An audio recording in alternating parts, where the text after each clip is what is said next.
Say you have a video recording, whether it's a concert that you recorded or maybe it's a presentation that you need and you need to send it to somebody. Cameras nowadays, even if it's 1080, let alone 4K, have file sizes of half a gigabyte, sometimes 2 to 3, if not even higher for some higher quality videos and some longer videos. If you need to send that, let's say through email, if you don't have Dropbox or something like that, and you need to take a giant file size and compress it down, there's a website I'm going to show you today that does just that beautifully. It'll take a 2 gigabyte, 3 gigabyte file and compress it down to a couple megabytes, making it very easy to send it to somebody else through email or something along those lines. The first thing you're going to want to do is go down to the description below. I left this link up for you. It will download Handbrake. And what Handbrake is, it's a very easy way to get any video and compress it down. There are a lot of options to Handbrake. I'm going to show you very simple ones that'll get you out the door in a matter of a minute or two. And as a bonus, of course, it is free. Once you have it downloaded, this is what you're going to see. Now you can drop a file in here, or you can just select a file from opening video file over here. Now, let's say I chose this file. Again, this is a almost 7 gigabyte file. I'm going to open it. It's going to scan it. What's going to happen is you have all of these options up here that pop up. Right? You have the start encoding button, which, to be honest, you can probably just encode it and it'll be fine from there. You have your presets here. You can put it into like 480 or 720. But in 2026 standards, that's pretty bad. You want it to be compressed, but in a way that will allow you to get the full quality of your video once you compress it. So what you're going to want to do is keep it for whatever you have. And in this case, I do have 1080, I think at 30 frames a second because it's for YouTube. You might have it at 60 frames a second. It depends on what you have. It shows what I originally uploaded it, right? It's 1920 by basically 1080. But what you can also do is go to this video tab. You can select all of these if you have subtitles in here. If you have chapters already preloaded out, you can do it that way. We're going to mainly focus on the video tab for now. And what you're going to do is you're going to keep the frame rate the same. You can change the encoder preset, and if you hover over it, it'll actually tell you what it does. But basically, you can make it go faster and the quality will be better. It's basically about it. Okay, same thing over here. Again, this is the preset, but then you can kind of change it over here if you really wanted to.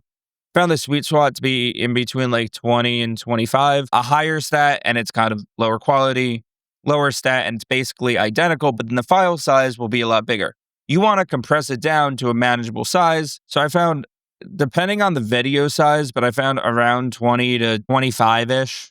I'm going to keep it at 20 for now, is kind of the sweet spot. You can always adjust it depending on your file size, depending on how small you want the file to be. And again, you can also change it here.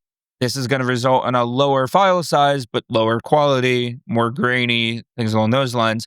This will be super slow, but almost identical. That's why it's called a placebo, because it's basically the same. Once you have those settings adjusted, the only thing really left now to do is to start encoding. Again, there are audio settings. I only have one source of audio. I'm not going to change any of that. But if you have like overlay or something along those lines that you wanted to bake into the video, it almost turns into an editing software at that point.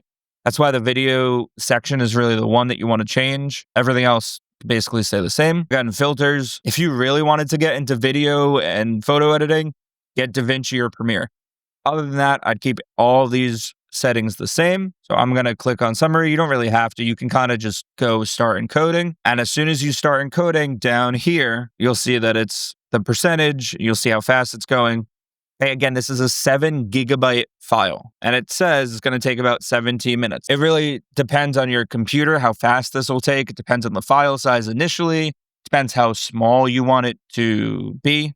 Right, the more compressed, the longer it's going to take, things along those lines. As you can see, just talking you through this with no cuts, it's already at 4%. So we'll come back when this is all done, and I'll show you what to do next. Over here, you'll see the browse button, and this is where you can change where you want your file to go. As you can see, I just have it in my SSD, but I can always go into my regular hard drive that I have most of my files saved and save it to there. Now that the file is complete, there is one last thing to show you right before I show you how compressed the file is, and then the video quality back to back. But before I do that, the last thing I want to show you is this when done button.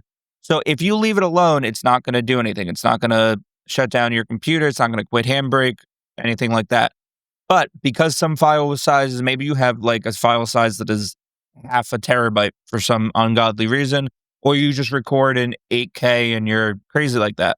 Whatever the case may be, when you are done, because some file sizes may take hours to compact and compress, you can have Handbrake automatically shut down your computer or put it to hibernate or log you off or just quit Handbrake in general so that it'll save some space on your computer. I have it to do nothing because I'm not a mad lad like that. But if you want that option, you can always have it. So I have it on do nothing. Now that the file size is complete, what I'm going to do is put up a side by side of the difference in quality. This is the quality of the video that I just compressed. Now it is going to be a little bit different only because you're watching this on YouTube, so the video is automatically not at its highest quality, but you'll get a sense of how close the two actually are.